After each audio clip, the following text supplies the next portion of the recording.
ആവർത്തന പുസ്തകം 32-ാം അധ്യായം. ആകാശമേ ചെവി തരിക, ഞാൻ സംസാരിക്കും. ഭൂമി എന്റെ വായിൻ വാക്കുകളെ കേൾക്കട്ടെ. മഴ പോലെ എന്റെ ഉപദേശം പൊഴിയും. എന്റെ വചനം മഞ്ഞു പോലെയും ഇളം പുല്ലിന്മേൽ പൊടിമഴ പോലെയും സസ്യത്തിന്മേൽ മാരി പോലെയും ചൊരിയും. ഞാൻ യഹോവയുടെ നാമം ഘോഷിക്കും.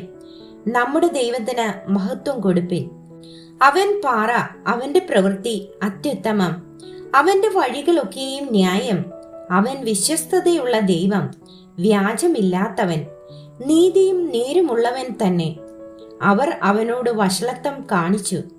അവർ അവന്റെ മക്കളല്ല, സ്വയകളങ്കമത്രേ. വക്രതയും കോട്ടവുമുള്ള തലമുറ, ഭോഷത്വവും അജ്ഞാനവുമുള്ള ജനമേ, ഇങ്ങനെയോ നിങ്ങൾ യഹോവയ്ക്ക് പകരം കൊടുക്കുന്നത്? അവനല്ലോ നിന്റെ പിതാവ്, നിന്റെ ഉടയവൻ. അവനല്ലോ നിന്നെ സൃഷ്ടിക്കുകയും രക്ഷിക്കുകയും ചെയ്തവൻ. പൂർവ ദിവസങ്ങളെ ഓർക്കുക, മുൻ തലമുറകളുടെ സംവത്സരങ്ങളെ ചിന്തിക്ക. നിന്റെ പിതാവിനോട് ചോദിക്ക, അവൻ അറിയിച്ചു തരും. നിന്റെ വൃദ്ധന്മാരോട് ചോദിക്ക, അവർ പറഞ്ഞു തരും. മഹോന്നതൻ ജാതികൾക്ക് അവകാശം വിഭാഗിക്കുകയും മനുഷ്യപുത്രന്മാരെ വേർപിരിക്കുകയും ചെയ്തപ്പോൾ അവൻ ഇസ്രായേൽ മക്കളുടെ എണ്ണത്തിന് തക്കവണ്ണം ജാതികളുടെ അതിർത്തികളെ നിശ്ചയിച്ചു. യഹോവയുടെ അംശം അവന്റെ ജനവും യാക്കോബ് അവന്റെ അവകാശവും ആകുന്നു. താൻ അവനെ മരുഭൂമിയിലും ഓളി കേൾക്കുന്ന ശൂന്യപ്രദേശത്തിലും കണ്ടു. അവനെ ചുറ്റി പരിപാലിച്ചു, കൺമണി പോലെ അവനെ സൂക്ഷിച്ചു. കഴുകൻ തന്റെ കൂടനക്കി, കുഞ്ഞുങ്ങൾക്ക് മീതെ പറക്കും പോലെ താൻ ചിറക് വിരിച്ച് അവനെ എടുത്ത് തന്റെ ചിറകിന്മേൽ അവനെ വഹിച്ചു. യഹോവ തനിയെ അവനെ നടത്തി. അവനോടുകൂടെ അന്യദൈവം ഉണ്ടായിരുന്നില്ല. അവൻ ഭൂമിയുടെ ഉന്നതങ്ങളിൽ അവനെ വാഹനമേറ്റി. നിലത്തെ അനുഭവം കൊണ്ട് അവൻ ഉപജീവിച്ചു. അവനെ പാറയിൽ നിന്ന് തേനും തീക്കല്ലിൽ നിന്ന് എണ്ണയും കുടിപ്പിച്ചു. പശുക്കളുടെ വെണ്ണയെയും ആടുകളുടെ പാലിനെയും ആട്ടിൻ കുട്ടികളുടെ മേധസ്സിനെയും ബാശാനിലെ ആട്ടുകൊറ്റന്മാരെയും കോലാടുകളെയും കോതമ്പിൻ കാമ്പിനെയും അവന് കൊടുത്തു. നീ ദ്രാക്ഷാരക്തമായ വീഞ്ഞു കുടിച്ചു. യശൂരോനോ പുഷ്ടിവെച്ച് ഉദച്ചു. നീ പുഷ്ടിവെച്ച് കനത്ത് തടിച്ചിരിക്കുന്നു. തന്നെ ഉണ്ടാക്കിയ ദൈവത്തെ അവൻ ത്യജിച്ചു. തന്റെ രക്ഷയുടെ പാറയെ നിരസിച്ചു. അവർ അന്യദൈവങ്ങളാൽ അവനെ ക്രുദ്ധിപ്പിച്ചു, മ്ലേച്ഛതകളാൽ അവനെ കോപിപ്പിച്ചു. അവർ ദുർഭൂതങ്ങൾക്ക്, ദൈവമല്ലാത്തവയ്ക്ക്, തങ്ങൾ അറിയാത്ത ദേവന്മാർക്ക് ബലി കഴിച്ചു. അവരുടെ പിതാക്കന്മാർ അവയെ ഭജിച്ചിട്ടില്ല.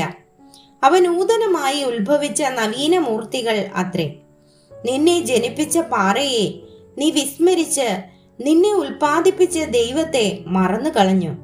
യഹോവ കണ്ട് അവരെ തള്ളിക്കളഞ്ഞു, തന്റെ പുത്രീപുത്രന്മാരോടുള്ള നീരസത്താൽ തന്നെ. അവൻ അരുളി ചെയ്തത്, ഞാൻ എന്റെ മുഖം അവർക്ക് മറയ്ക്കും. അവരുടെ അന്തം എന്ത് എന്ന് ഞാൻ നോക്കും. അവർ വക്രതയുള്ള തലമുറ, നേരില്ലാത്ത മക്കൾ. ദൈവമല്ലാത്തതിനെ കൊണ്ട് എനിക്ക് എരിവ് വരുത്തി. മിഥ്യാമൂർത്തികളാൽ എന്നെ മുഷിപ്പിച്ചു. ഞാനും ജനമല്ലാത്തവരെ കൊണ്ട് അവർക്ക് എരിവ് വരുത്തും. മൂഢജാതിയെ കൊണ്ട് അവരെ മുഷിപ്പിക്കും. എന്റെ കോപത്താൽ തീ ജ്വലിച്ച് പാതാളത്തിന്റെ ആഴത്തോളം കത്തും. ഭൂമിയെയും അതിന്റെ അനുഭവത്തെയും ദഹിപ്പിച്ച് പർവ്വതങ്ങളുടെ അടിസ്ഥാനങ്ങളെ കരിച്ചു കളയും. ഞാൻ അനർത്ഥങ്ങൾ അവരുടെ മേൽ കുന്നിക്കും. എന്റെ അസ്ത്രങ്ങൾ അവരുടെ നേരെ ചെലവിടും. അവർ വിശപ്പുകൊണ്ട് ക്ഷയിക്കും. ഉഷ്ണരോഗത്തിനും വിഷവ്യാധിക്കും ഇരയാകും. മൃഗങ്ങളുടെ പല്ലും പന്നകങ്ങളുടെ വിഷവും ഞാൻ അവരുടെ ഇടയിൽ അയക്കും. വീഥികളിൽ വാളും അറകളിൽ ഭീതിയും യുവാവിനെയും യുവതിയെയും ശിശുവിനെയും നരച്ചവനെയും സംഹരിക്കും. ഞങ്ങളുടെ കൈ ജയം കൊണ്ടു. യഹോവയല്ല ഇതൊക്കെയും ചെയ്തത് എന്ന് അവരുടെ വൈരികൾ തെറ്റായി വിചാരിക്കുകയും ശത്രു എനിക്ക് ക്രോധം വരുത്തുകയും ചെയ്യും എന്ന് ഞാൻ ശങ്കിച്ചിരുന്നില്ലെങ്കിൽ ഞാൻ അവരെ ഊതിക്കളഞ്ഞു. മനുഷ്യരിൽ നിന്ന് അവരുടെ ഓർമ്മ ഇല്ലാതാക്കുമായിരുന്നു. അവർ ആലോചനയില്ലാത്ത ജാതി, അവർക്ക് വിവേക ബുദ്ധിയില്ല. ഹാ, അവർ ജ്ഞാനികളായി ഇത് ഗ്രഹിച്ച് തങ്ങളുടെ ഭവിഷ്യം ചിന്തിച്ചെങ്കിൽ കൊള്ളായിരുന്നു.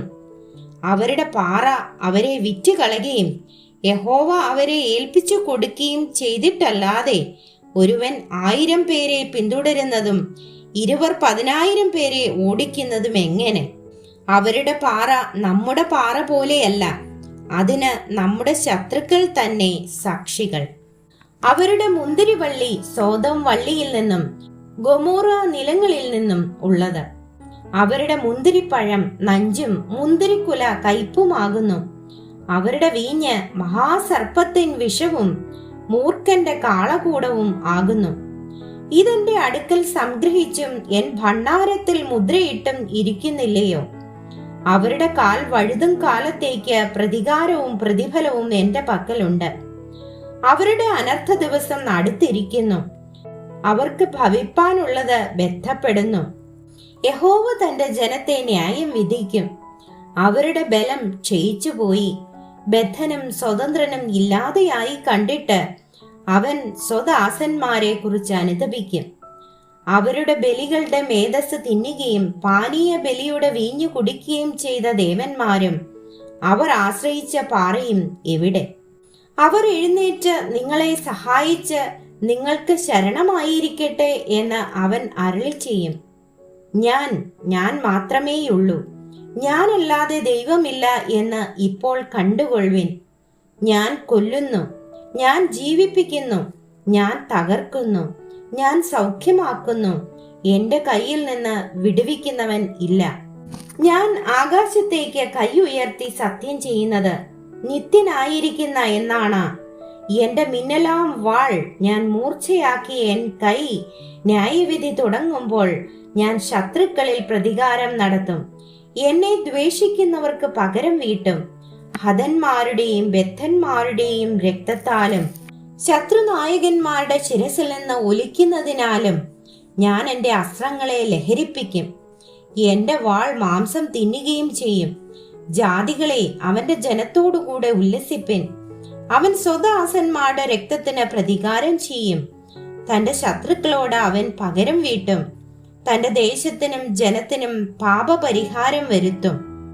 അനന്തരം മോശയും നൂന്റെ മകനായ യോശുവയും വന്ന് ഈ പാട്ടിന്റെ വചനങ്ങളൊക്കെയും ജനത്തെ ചൊല്ലിക്കേൾപ്പിച്ചു.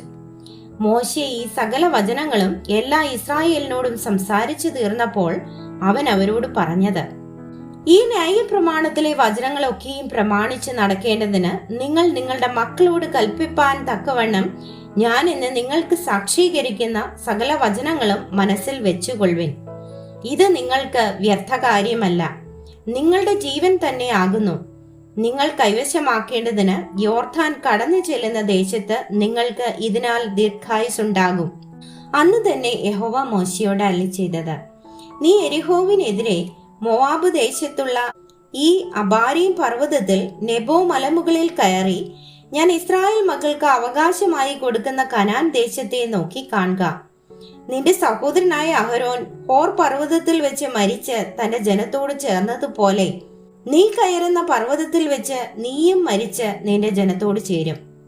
നിങ്ങൾ സീൻ മരുഭൂമിയിൽ കാദേശിലെ കലഹജലത്തിങ്കൽ ഇസ്രായേൽ മക്കളുടെ മധ്യേ വെച്ച് എന്നോട് അകൃത്യം ചെയ്യുക കൊണ്ടും ഇസ്രായേൽ മക്കളുടെ മധ്യേ വെച്ച് എന്നെ ശുദ്ധീകരിക്കായക കൊണ്ടും തന്നെ നീ ദേശത്തെ നിന്റെ മുൻപിൽ കാണും.